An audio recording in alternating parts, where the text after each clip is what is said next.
అండి. కుటుంబ వంట ప్రేక్షకులకు స్వాగతం సుస్వాగతం. ఈరోజు మీకు వడియాలు గురించి మీకు చెప్పదలుచుకొని మేము ముందుకు వచ్చాం. మేము ఈ పాల్గొన మాసంలో అంటే శివరాత్రి వెళ్ళిన తర్వాత వచ్చే పాల్గొన మాసంలో వడియాలు పెట్టడానికి సిద్ధం అవుతామండి. ఎందుకంటే ఎండ తీవ్రత ఎక్కువ ఉండదు, మనకి పెట్టడానికి కూడా సులువుగా ఉంటుందని ఈ మాసంలోనే పెడతాం. మేము బియ్యం వడియాలకండి 4 గ్లాసుల బియ్యం పిండికి 1 గ్లాసు సగ్గు బియ్యం వేస్తాం.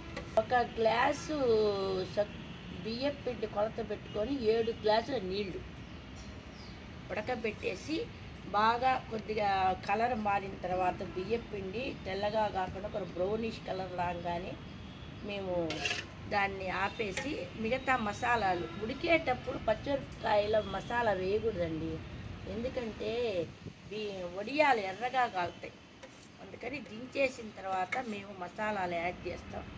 వీలున్న వాళ్ళు తెల్ల నువ్వులు కూడా కలుపుతారు, నేను ఎప్పుడు కలపనండి.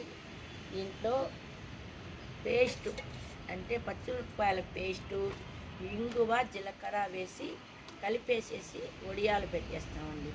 వడియాలు పెట్టే ఫస్ట్ సారి ఓం నమో వినాయకాయ నమః నిర్విఘ్నంగా మాకు ఎటువంటి ఆటంకం లేకుండా మా వడియాలను బాగా ఎండని స్వామిని చెప్పి వడియాలు పెడతామండి.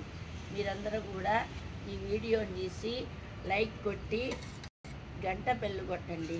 నమస్తే. సర్వే జనా సుఖినో భవంతు. సమస్త సన్మంగళాన్ని భవంతు.